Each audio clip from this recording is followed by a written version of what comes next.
거의 화난 상태로 제가 살았다는 거 여러분 기억하실 겁니다. 맨날 백분 토론 나와서 싸우고 무슨 SBS 나가서 싸우고 하루가 멀다 하고 나가서 쌈질하는 걸로 제가 세월을 거의 다 보낸 것 같아요. 실제로 돌이켜보면 저는 화난 상태였던 것 같아요. 늘. 왜냐하면 너무 많은 부당한 공격이 일상적으로 가해졌기 때문에 또 대통령이 그렇게 부당한 공격을 당하고 있는데 그래도 싸우는 게 내 일이다 이렇게 생각하고 저는 싸웠던 것 같아요. 정치 대통령 임기 끝나면 그만하면 되지 그렇게 생각하고 실제로 5년간 제가 정치를 했었는데 그럼에도 불구하고 수많은 일들이 있었지만 제일 분한 거 지금도 너무너무 분해요. 그게 저는 진짜 분해요. 이것은 공분이기도 하고 사적인 분노기도 한데요. 이제 노무현 대통령이 스스로 목숨을 끊으셨지만 죽인 거라고 저는 생각해요. 죽어야 되겠다라고 생각하도록 만들었어요. 누가? 우리 정영월 선생님은 소심하셔가지고 청와대에 계신 분이라는데 이명박 씨가 그렇게 한 거죠. 그죠? 요새 세월호 사고 나고 나서 숨만 쉬고 있는지 숨도 안 쉬는지 모르겠지만 나타나지도 않잖아요. 최초의 원인 제공자 아니겠어요? 설령제 한 20년 있던 거를 25년 30년으로 풀어가지고 18년 넘은 배를 들여오게 만든 사람이 이명박 대통령이잖아요.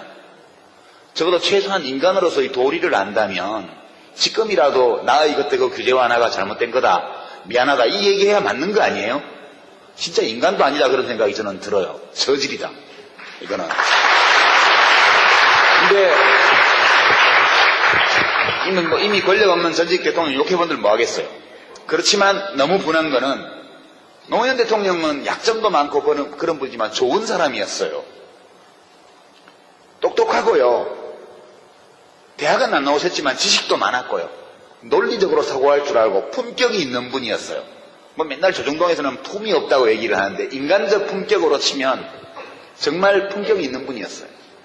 사람을 사랑할 줄 알고 마음을 소통할 줄 알고 자기 잘못이 있을 때 그걸 금방 깨닫고 인정하고 고치려고 노력했던 분이에요. 이게 품격이 있는 인간이죠. 품위가 있는 인간이죠. 이명박 대통령은 진짜 품위가 없는 저질이거든요. 저는 노무현 대통령처럼 사랑받을 자격이 충분한 품격이 있는 인간이 그런 야비하고 저열한 인간에게 죽었다. 이게 진짜 분해요. 지금 생각해도 너무너무 분해요. 그리고 복수를 해야 되는데 우아하게 복수를 해야 될 텐데 그 생각을 많이 하죠. 이것은 저는 일정 부분 사적인 감정인 동시에 공적인 분노라고 저는 생각을 합니다. 너무 심한 말을 하면 현직 대통령한테는 또 시끄러워질지도 모르겠지만 박근혜 대통령은 저질은 아닌 것 같아요. 이명박 대통령처럼 저질은 아니에요. 그러나 좀 다른 글자가 들어가는 질 같아요. 여러분 마음대로 상상하십시오. 제가 그 세월호 사고가 날 때 진도에 있었거든요. 팽목항에서 자동차로 10분 거리에 있는 민박집에서 대한민국 현대사에 대한 글을 마무리하고 있었어요. 아침에 잠깐 민박집 아저씨가 저 앞에 배가 사고 났는데 애들은 다 구했다더라. 그렇게 얘기를 해서 그런 줄 알았어요. 점심 먹으러 나왔다가 애들이 다 죽었다는 것을 알게 됐죠. 그 다음날 진도에서 나왔는데요. 잠이 잘 안 오고 밥 먹다가 이렇게 목이 막 막히고 밤에 저 혼자 민박집에서 방문을 걸어 잠겨놓고 막 소리를 지르고 그렇게 되더라고요. 제가.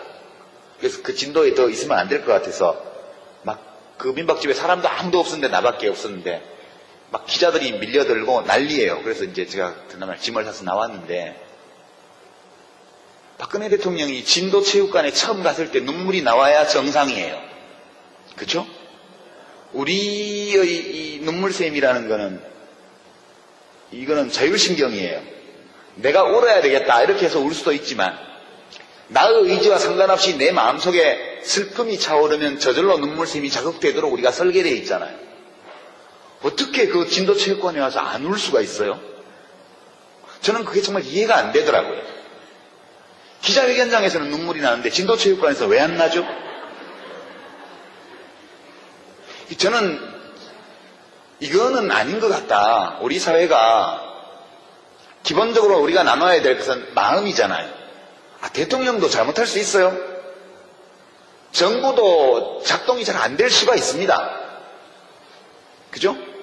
오랫동안 7년간 7년차 집권해오는 동안에 옛날 참여정부, 국민의 정부 시절에는 받아먹더라도 눈치 봐가면서 받아먹고, 그죠? 받아먹더라도 할 일은 좀 하고 이러던 사람들이 이명박 대통령 취임 이후 지금 7년째 오면서 이제는 아무 일도 안 하고 받아먹고 해야 될 일을 안 하고 받아먹고 아예 아무 일도 안 하는 상황으로 와버렸잖아요. 부패가 없을 수는 없지만, 부패는 어디나 있지만 조심하고 경계하고 눈치 보면서 부패하는 것과 대놓고 하는 건 달라요. 저는 이 세월호 사건의 원인은 부정부패라고 생각해요. 정실 인사, 뇌물, 이게 다 돈이 오고 갔든 안 갔든 원칙과 상식에 어긋나는 반칙과 편법, 불법을 저지른 부패잖아요. 그래서 제가 지금도 화가 나는 거는 왜 우리 국민들은 마음으로 소통하는 사람들을 내버려 두고 저렇게 물질에 대한 욕망을 노골적으로 자극하고 타인의 고통에 마음으로 감응할 능력이 없고 왜 이런 사람을 좋아할까? 화가 나요. 예전에 정치할 때는 국민한테 화난다 이런 말 하면 바로 조중동에서 유아무개 드디어 국민 탓까지 이렇게 하기 때문에 제가 할 수 없었지만 이제 정치를 안 하잖아요. 저도 시민이에요. 저도 시민으로서 국민의 한 사람으로서 이제 말해요. 국민들한테도 화가 나요. 저는. 네. 진짜 교감할 줄 아는 수준 있는 인간이 그런 저질에게 죽음을 당하고 그리고 마음으로 교류할 수 없는 사람을 뭘 보고 뽑았는지 모르지만 대통령으로 뽑고 지금도 아이고 대통령 얼굴 상한 거 봐라, 얼굴 까칠하다 이러면서 나가서 꼭 1번 찍어야지, 이런 분들에게 화가 나요. 저는 이제는 화낼 겁니다. 제가 정치를 다시 하면요 안 돼요. 세일즈맨은 고객이 왕이잖아요. 직업 정치는 세일즈하고 거의 비슷합니다. 무조건 수요자에게 맞춰야 돼요. 내가 제품에 하자가 있는 걸 알아도, 경쟁사의 제품에 하자가 있고 내 제품에 하자가 있는 걸 알아도 말할 수 없어요. 그 고객이 불합리한 구매 행위를 해도 나는 팔아야 돼요. 이거 이건 전혀 성격이 다른 일인 것 같아요. 저는 고객들을 앞으로도 상대하는데요, 제 물건 팔려고 상대하는 게 아니고 물건 똑바로 사라고 이야기하는 그런 일을 하고 싶어요. 저보고 돌아오라고 하지 마시고. 네, 질문지들을 좀 주셨는데요. 그 중에 한 3분 정도가 거의 똑같은 질문을 주셔서 이건 해소가 됐습니다. 다시 정치 안 하시나요? 이 질문. 네.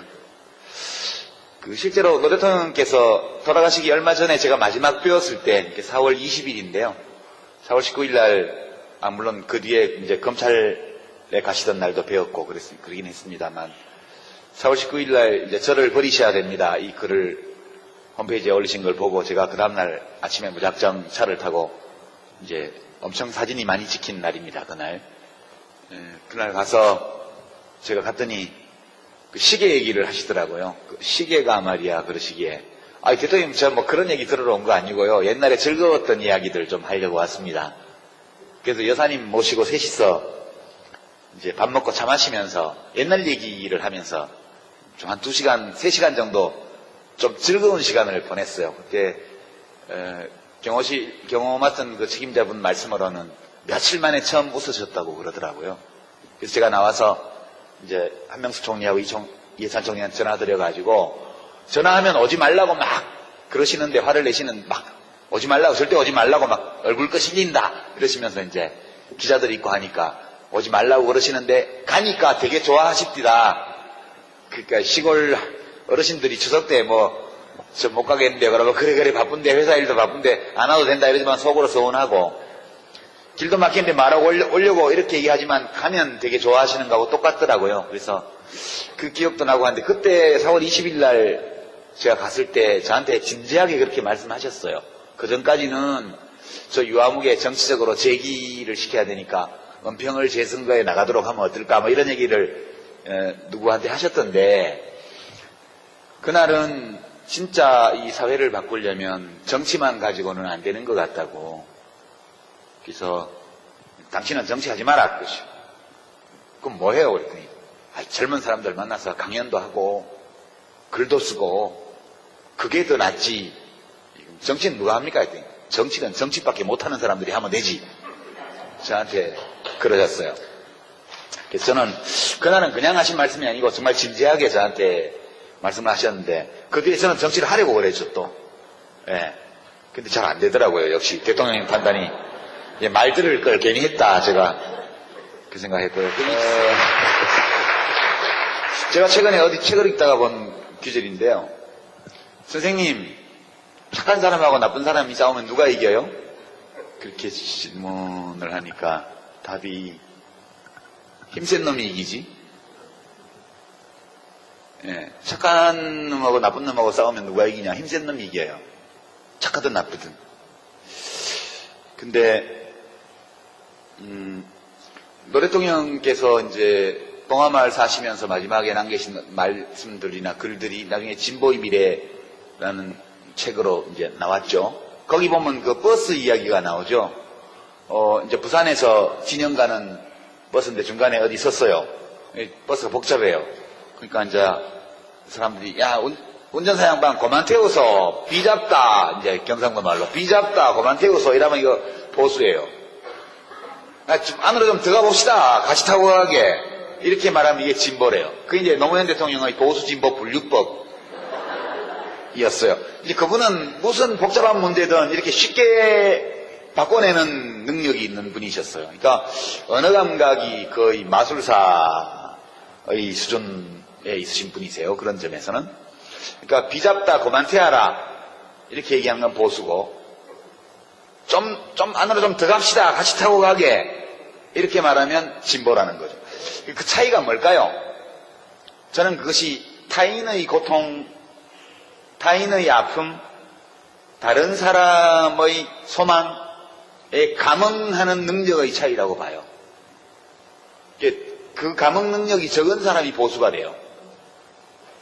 그 감응을 잘하는 사람이 진보적이에요. 그러니까 보수 진보는 무슨 노동자 계급이라서 진보가 되는 게 아니에요. 제 생각에는. 노동자 계급에 속해도 타인의 고통에 감응할지 모르면 자기 임금 올리는 데만 관심이 있는 거예요. 그죠? 자기는 강남에 사는 뭐 몇백억 부자지만 다른 사람의 고통에 너무 마음이 아픈 사람은 희망버스를 타고 한진중공업으로 가는 거예요. 이게 어찌 보면 계급적 귀속이나 이런 것들은 여러 요인 중에 하나고 그다지 중요한 것이 아닐 수도 있다 저는 그렇게 생각을 합니다. 이렇게 생각하니까 저는 막시스트가 못 되는 거죠. 예? 막스가 18살 때 쓴 글을 보면 저는 되게 좋아하는 문장인데 그때는 뭐 작가도 뭣도 아니었던 거예요. 사회주의자도 아니었던 거죠. 근데 그런 문장을 썼대요. 이 세상에 모든 사람들 중에서 행복하지 않은 사람이 한 사람이라도 있다면 나는 그런 세상에 살고 싶지 않다고. 예. 마르크스는 그런 감흥 능력이 아주 굉장히 컸던 사람이죠.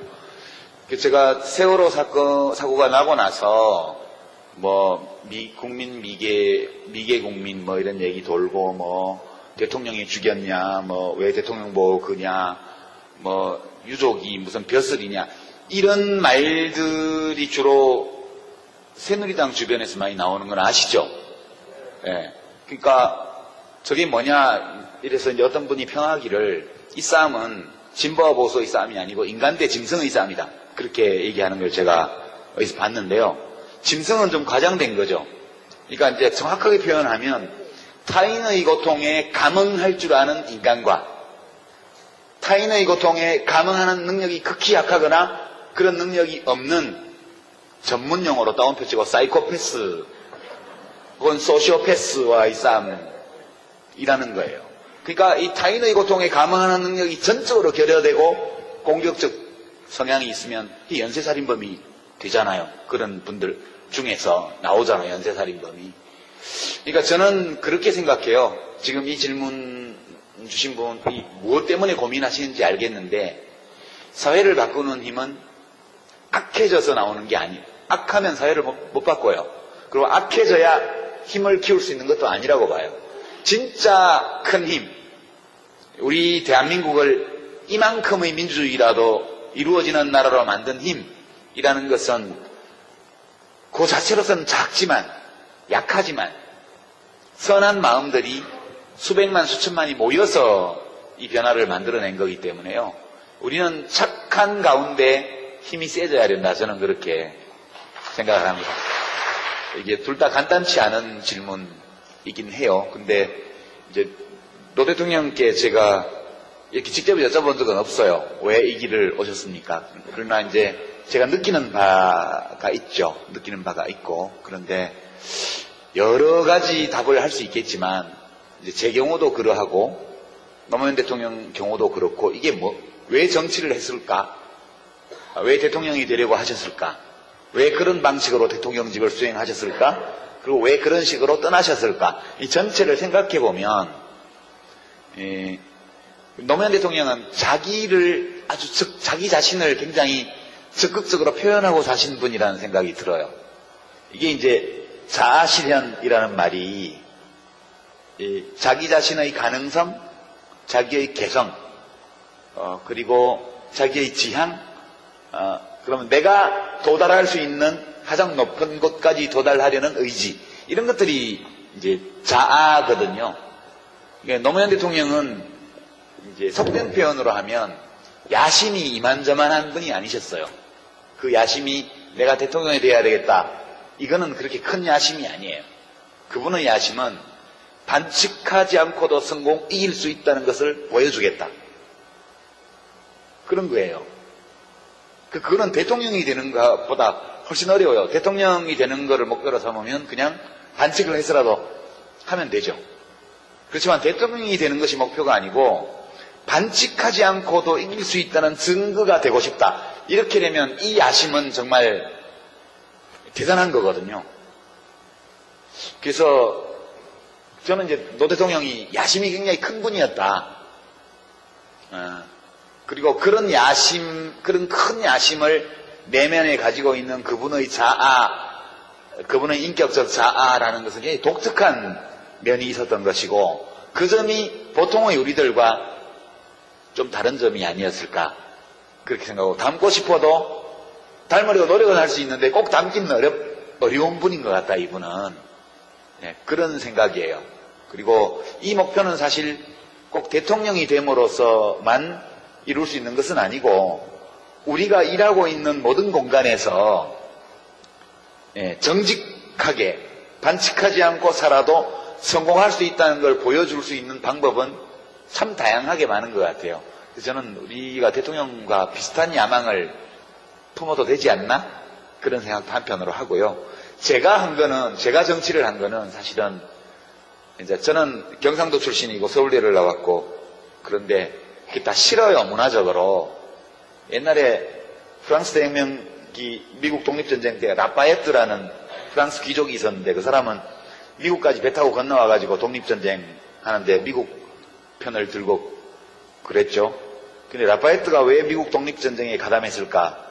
이제 이거에 대해서 여러 가지 분석이 있는데, 어떤 학자가 분석하기로는 그 당시 유행하던 춤을 출 줄 몰라서, 그러니까 귀부인들이 살롱에 왔다 갔다 하면서 노는 게 체질에 안 맞아서 이제 전쟁터로 갔다는 거죠. 그런 면이 좀 있는 것 같아요. 저는 사실 너무 화가 나서 그때 정치를 했고요. 솔직히 노무현 후보 시절에 그렇게 사람들이 가볍게 여기고 업신여기고 이렇게 하는 걸 보면서 진짜 분통이 터져가지고 했고요.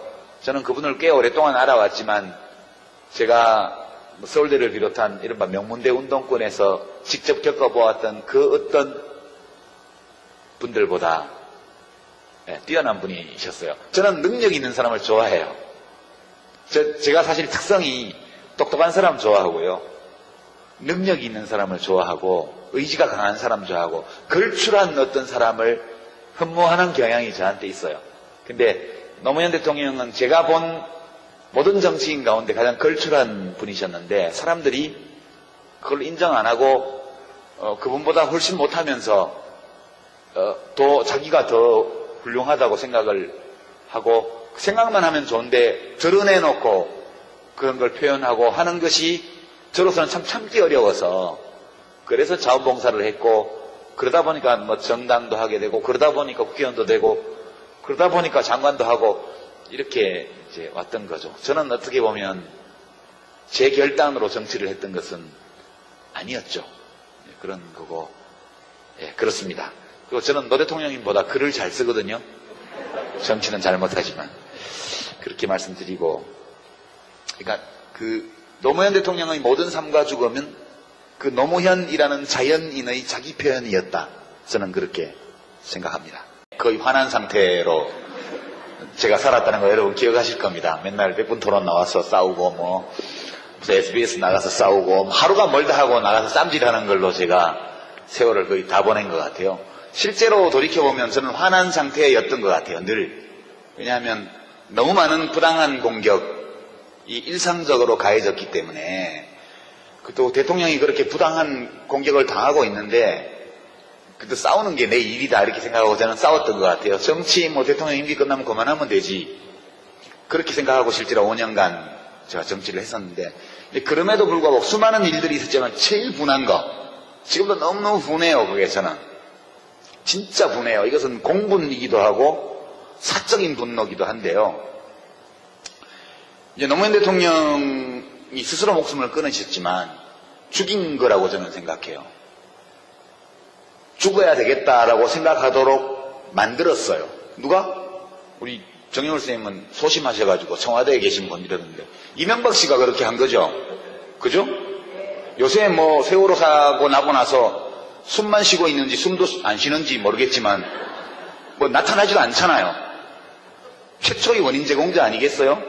설령제 한 20년 있던 거를 25년 30년으로 풀어가지고 18년 넘은 배를 들여오게 만든 사람이 이명박 대통령이잖아요. 적어도 최소한 인간으로서의 도리를 안다면 지금이라도 나의 이것도 규제 완화가 잘못된 거다 미안하다 이 얘기해야 맞는 거 아니에요? 진짜 인간도 아니다 그런 생각이 저는 들어요. 저질이다 이거는. 근데 이미 권력 없는 전직 대통령 욕해본들 뭐 하겠어요. 그렇지만 너무 분한 거는 노무현 대통령은 약점도 많고 그런 분이지만 좋은 사람이었어요. 똑똑하고요. 대학은 안 나오셨지만 지식도 많았고요. 논리적으로 사고할 줄 알고 품격이 있는 분이었어요. 뭐 맨날 조중동에서는 품이 없다고 얘기를 하는데 인간적 품격으로 치면 정말 품격이 있는 분이었어요. 사람을 사랑할 줄 알고 마음을 소통할 줄 알고 자기 잘못이 있을 때 그걸 금방 깨닫고 인정하고 고치려고 노력했던 분이에요. 이게 품격이 있는 인간이죠. 품위가 있는 인간이죠. 이명박 대통령은 진짜 품위가 없는 저질이거든요. 저는 노무현 대통령처럼 사랑받을 자격이 충분한 품격이 있는 인간이 그런 야비하고 저열한 인간에게 죽었다. 이게 진짜 분해요. 지금 생각해도 너무너무 분해요. 그리고 복수를 해야 되는데 우아하게 복수를 해야 될 텐데 그 생각을 많이 하죠. 이것은 저는 일정 부분 사적인 감정인 동시에 공적인 분노라고 저는 생각을 합니다. 너무 심한 말을 하면 현직 대통령한테는 또 시끄러워질지도 모르겠지만 박근혜 대통령은 저질은 아닌 것 같아요. 이명박 대통령처럼 저질은 아니에요. 그러나 좀 다른 글자가 들어가는 질 같아요. 여러분 마음대로 상상하십시오. 제가 그 세월호 사고가 날 때 진도에 있었거든요. 팽목항에서 자동차로 10분 거리에 있는 민박집에서 대한민국 현대사에 대한 글을 마무리하고 있었어요. 그리고 마음으로 교류할 수 없는 사람을 뭘 보고 뽑았는지 모르지만 대통령으로 뽑고 지금도 아이고 대통령 얼굴 상한 거 봐라 얼굴 까칠하다 이러면서 나가서 꼭 1번 찍어야지 이런 분들에게 화가 나요. 저는 이제는 화낼 겁니다. 제가. 네. 정치를 다시 하면요, 안 돼요. 세일즈맨은 고객이 왕이잖아요. 직업 정치는 세일즈하고 거의 비슷합니다. 무조건 수요자에게 맞춰야 돼요. 내가 제품에 하자가 있는 걸 알아도, 경쟁사의 제품에 하자가 있고, 내 제품에 하자가 있는 걸 알아도 말할 수 없어요. 그 고객이 불합리한 구매 행위를 해도 나는 팔아야 돼요. 이건 전혀 성격이 다른 일인 것 같아요. 저는 고객들을 앞으로도 상대하는데요, 제 물건 팔려고 상대하는 게 아니고 물건 똑바로 사라고 이야기하는 그런 일을 하고 싶어요. 저보고 돌아오라고 하지 마시고. 네, 질문지들을 좀 주셨는데요, 그 중에 한 3분 정도가 거의 똑같은 질문을 주셔서 이건 해소가 됐습니다. 다시 정치 안 하시나요? 이 질문. 네. 실제로 노 대통령께서 돌아가시기 얼마 전에 제가 마지막 뵈었을 때 4월 20일인데요. 4월 19일 날, 물론 그 뒤에 이제 검찰에 가시던 날도 뵈었고 그러긴 했습니다만, 4월 19일 날 이제 저를 버리셔야 됩니다, 이 글을 홈페이지에 올리신 걸 보고 제가 그 다음날 아침에 무작정 차를 타고 이제 엄청 사진이 많이 찍힌 날입니다, 그날. 그죠? 받아 먹더라도 할 일은 좀 하고 이러던 사람들이 이명박 대통령 취임 이후 지금 7년째 오면서 이제는 아무 일도 안 하고 받아 먹고, 해야 될 일을 안 하고 받아 먹고, 아예 아무 일도 안 하는 상황으로 와버렸잖아요. 부패가 없을 수는 없지만, 부패는 어디나 있지만, 조심하고 경계하고 눈치 보면서 부패하는 것과 대놓고 하는 건 달라요. 저는 이 세월호 사건의 원인은 부정부패라고 생각해요. 정실 인사, 뇌물, 이게 다 돈이 오고 갔든 안 갔든 원칙과 상식에 어긋나는 반칙과 편법, 불법을 저지른 부패잖아요. 그래서 제가 지금도 화가 나는 거는, 왜 우리 국민들은 마음으로 소통하는 사람들을 내버려두고 저렇게 물질에 대한 욕망을 노골적으로 자극하고 타인의 고통에 마음으로 감응할 능력이 없고 왜 이런 사람을 좋아할까? 화가 나요. 예전에 정치할 때는 국민한테 화난다 이런 말 하면 바로 조중동에서 유아무개 드디어 국민 탓까지 이렇게 하기 때문에 제가 할 수 없었지만 이제 정치를 안 하잖아요. 저도 시민이에요. 저도 시민으로서, 국민의 한 사람으로서 이제 말해요. 국민들한테도 화가 나요, 저는. 예. 진짜 교감할 줄 아는 수준 있는 인간이 그런 저질에게 죽음을 당하고, 아침에 잠깐 민박집 아저씨가 저 앞에 배가 사고 났는데 애들은 다 구했다더라, 그렇게 얘기를 해서 그런 줄 알았어요. 점심 먹으러 나왔다가 애들이 다 죽었다는 것을 알게 됐죠. 그 다음날 진도에서 나왔는데요, 잠이 잘 안 오고 밥 먹다가 이렇게 목이 막 막히고 밤에 저 혼자 민박집에서 방문을 걸어 잠겨놓고 막 소리를 지르고 그렇게 되더라고요, 제가. 그래서 그 진도에 더 있으면 안 될 것 같아서 막 그 민박집에 사람도 아무도 없었는데 나밖에 없었는데 막 기자들이 밀려들고 난리예요. 그래서 이제 제가 그날 짐을 사서 나왔는데, 박근혜 대통령이 진도체육관에 처음 갔을 때 눈물이 나와야 정상이에요. 그렇죠? 우리의 이 눈물샘이라는 거는 이거는 자율신경이에요. 내가 울어야 되겠다 이렇게 해서 울 수도 있지만 나의 의지와 상관없이 내 마음속에 슬픔이 차오르면 저절로 눈물샘이 자극되도록 우리가 설계되어 있잖아요. 어떻게 그 진도체육관에 와서 안 울 수가 있어요? 저는 그게 정말 이해가 안 되더라고요. 기자회견장에서는 눈물이 나는데 진도체육관에서 왜 안 나죠? 저는 이거는 아닌 것 같다. 우리 사회가 기본적으로 우리가 나눠야 될 것은 마음이잖아요. 대통령도 잘못할 수 있어요. 정부도 작동이 잘 안 될 수가 있습니다. 그죠? 오랫동안 7년간 7년차 집권해오는 동안에 옛날 참여정부, 국민의 정부 시절에는 받아먹더라도 눈치 봐가면서 받아먹고